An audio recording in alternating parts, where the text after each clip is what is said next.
really hard for these communities that don't have a voice in the conversation to deny the reality of climate change, whereas we sit here in America politicizing it into some debate about whether or not it exists.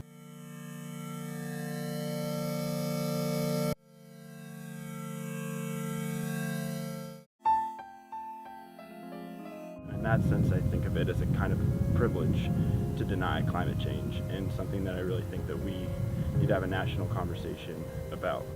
My family is from Oklahoma, where people are still very skeptical about climate change, and I think a lot of that has to do with the strength of the oil and gas industry there. My home country of Bolivia is in a state of emergency right now, facing the worst droughts it's ever faced because the glaciers that people relied on as a source of water when they melt are just no longer forming. But we can see that fracking has caused earthquakes in the area, more than 1,900 in the last year alone. The water shortage in Jordan is so severe that my American ideas of water consumption really wouldn't work in a household context. One way that Maine has really, as a community, as a whole, even as a state, has suffered from environmental injustice comes a lot from our current governor, who, as a hyper-conservative governor, has slashed really all environmental regulations. A couple summers ago, I visited this poor county in western New York State where I saw how these poor communities were being forced to choose between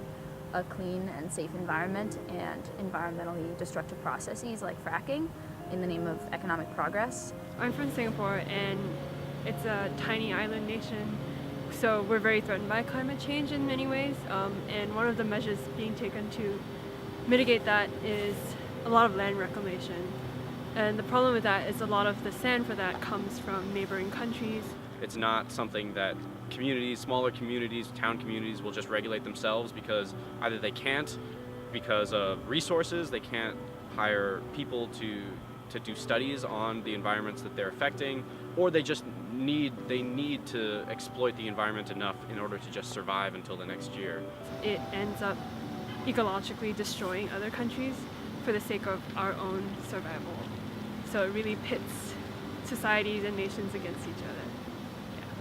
We were really lucky in that water was delivered every week to the house, but that wasn't the case for a lot of families in Amman. So the government has had to start rationing water for people, and this includes water for drinking, showering, toilets, agriculture, which then affects food systems, and a bunch of other things. And it's kind of crazy to think that we might be the first country that reaches that point where it doesn't matter how much money you have, because when there's no water, your money is worthless. Capitalism and environmentalism and safe environments aren't really compatible. I'm from Youngstown, Ohio, which is a pretty post-industrial city that was once booming from the steel industry. Not that many people know that Christopher Columbus brought the first cow to the Americas. When this happened, our land as well as our diets were colonized, which greatly affected the type of crops that were harvested or what the land was used for. That environmental degradation has caused a lot of white flight and a lot of segregation in the city, which leaves a lot of people who exist along race and class lines to experience pretty unfortunate circumstances as a result of the environmental impact that the industry's had.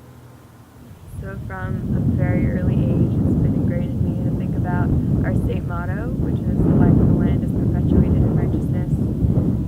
And sometimes it feels like we've lost sight of that through militarization and industrialization. Now we have Monsanto starting to occupy Maui, and the locals are resisting.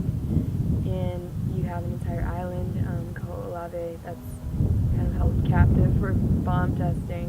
You can't even reach the island. And I think it's threatening the lifeblood of my home. I see this colonization of our diet essentially as being disconnected from our ancestors and also just not taking care of Mother Earth.